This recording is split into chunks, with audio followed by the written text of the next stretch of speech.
ازيكم يا حلوين، عاملين ايه؟ يا رب كلكم تكونوا بخير. ان شاء الله النهارده هنعمل مع بعض طريقه عمل السويس رول بطريقه سهله وبسيطه، وان شاء الله تعجبكم وتنول رضاكم. هنشوف دلوقتي مع بعض هنعمل ايه.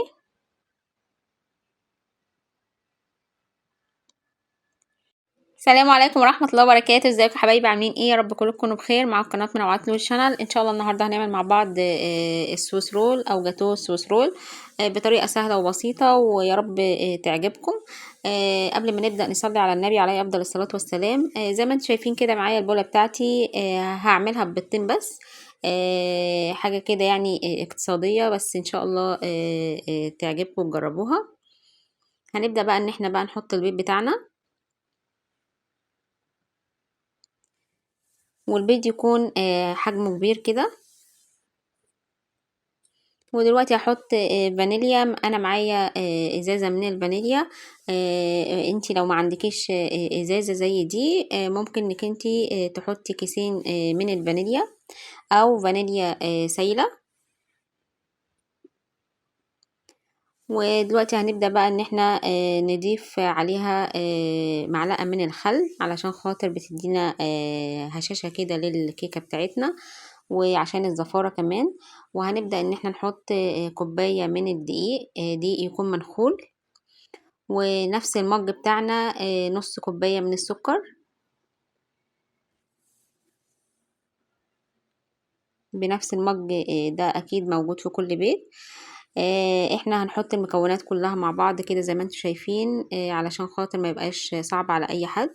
ومعايا معلقه صغيره مليانه من البيكنج باودر او كيك شيف. ومعايا نص كوبايه من الميه، ميه من حنفيه عاديه خالص.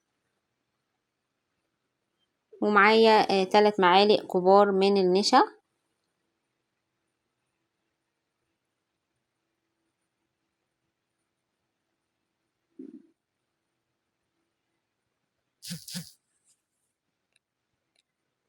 اهو زي ما انتم شايفين كده، طبعا 3 معالق كبار هرميه.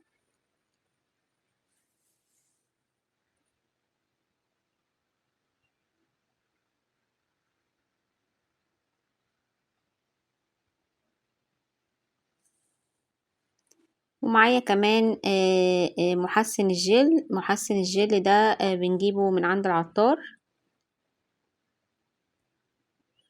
هناخد منه معلقة الا ربع.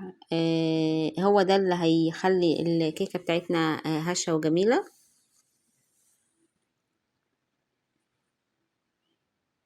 اهو خدنا حوالي معلقة الا ربع. وخلاص كده حطينا كل المكونات على بعض كده. هنبدأ بقى ان احنا بقى نضربهم كويس جدا لحد ما يبدأوا يتفتحوا معانا ويعلوا معانا.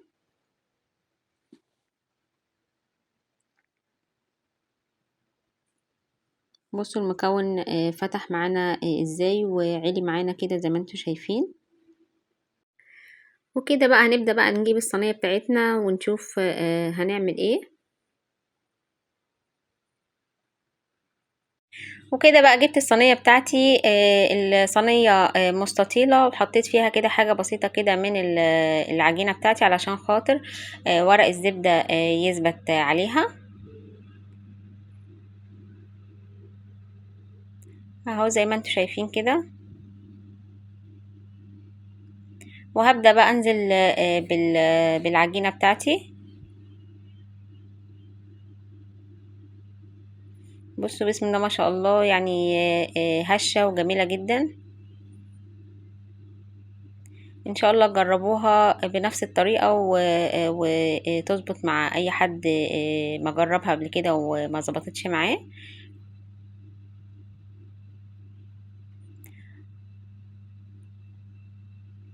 بصوا بقى هنبدأ بقى ان احنا بقى نفردها كده كويس في الصينية.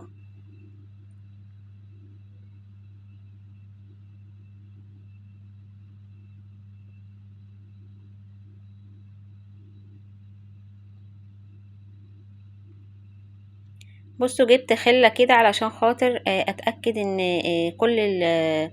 كل العجينة بتاعتي نزلت في الصينية كلها. بنعمل بنفس الشكل ده علشان خاطر ما يكونش فيه اي فراغات.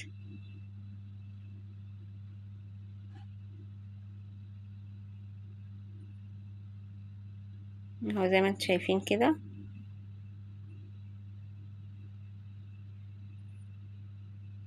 في كل مكان كده. بس كده. وبعد ما نطمن نبدأ بقى ان احنا بقى نسويها كده بالراحة كده بالسكرابر بتاعك. طبعا السكرابر ده طبعا انا عملته في البيت. طريقته سهلة جدا، وبدل ما تشتري من بره. هتساوي كده على قد ما تقدري.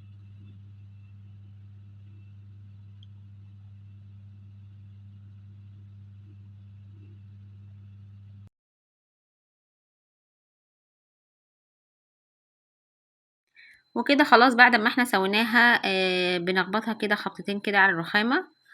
وكده خلاص هنبدأ بقى ان احنا بقى ندخلها كده معانا في الفرن، وبعد ما تطلع هنشوفها سوا مع بعض.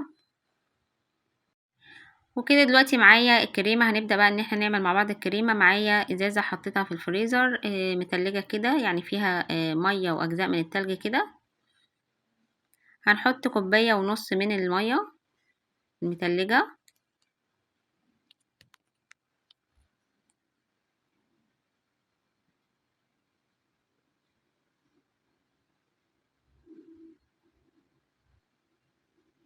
والمج ده اللي هو بنعاير بيه كل حاجة. هحط عليهم 3 معالق من السكر.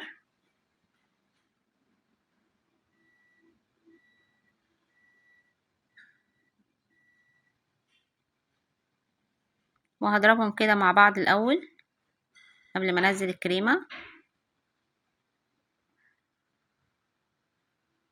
وبعد كده دلوقتي هبدأ ان انا انزل الكريمة بتاعتي. هحط كوباية او كوباية ونص من الكريمة تكون كريمة جانتيه خام علشان تديكي نتيجة كويسة.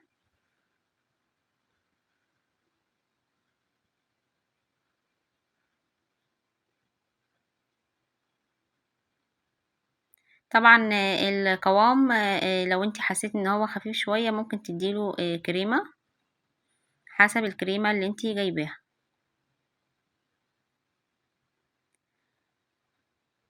ودلوقتي بعد ما احنا خلاص خلصنا الكريمة، طلعت الصاج بتاعنا من الفرن. حطيت طبعا فيه خلة. بصوا، هو الصاج ده المفروض ان هو ما يتعمل ما يتحطش كتير في الفرن. يتحط بالكبير قوي ربع ساعة علشان خاطر ما ينشفش معانا، عشان هو رقيق اصلا.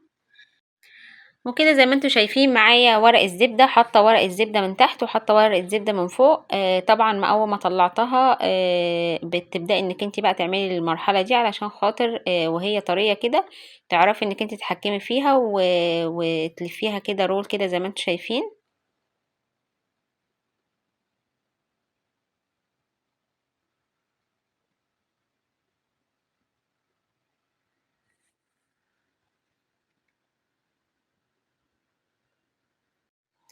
وكده خلاص بعد ما احنا لفيناها رول كده هنبدأ بقى ان احنا بقى نسيبها كده شوية عشان تاخد الوضع بتاع الرول، وبعد كده هنشوف هنعمل ايه.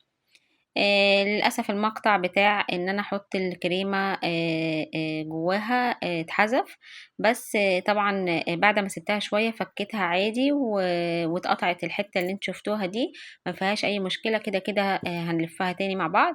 وحطيت قطع من الفراولة مقطعاها صغير على الكريمة بتاعتي وفردتها كده زي ما انتوا شايفين. وهنبدأ بقى ان احنا بقى نلفها رول تاني.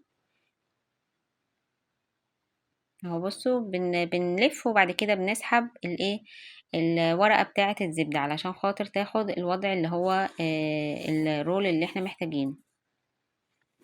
اهو بعد ما احنا خلاص عملناها رول بنسيبها بقى في الفريزر تقعد من 6 ساعات ليوم. تقفليها كويس جدا. حطيتها في ورقة زبدة تانية كانت موجودة، ولفتها تاني زي ما انتوا شايفين كده. لازم تحاولي انك انت تحكميها علشان خاطر تطلع الرول اللي انت محتاجاه والشكل اللي احنا محتاجينه اللي هو على شكل اسطوانة.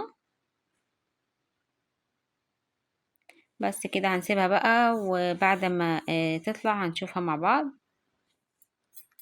وكده بعد ما خدت وضعها في الفريزر، برضك المقطع ده برضك اتحذف من عندي، انك انتي تحطي عليها من بره كده الكريمة بتاعتك، وتبدأي انك انتي تعمليها كده زجزاجي كده زي ما انتوا شايفين، بالشوكة بالسكراور بتاعك المشرشر، عشان تدي منظر. وطبعا حطيت كده الروزيتات عليها، وهنبدأ بقى نحط بقى من فوقيها كده كريز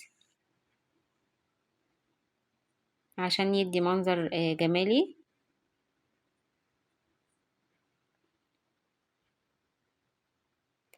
ونبدأ بقى ان احنا بقى نقطع الحروف، عشان خاطر تقطعي القطعة تلاقيها معاكي متساوية.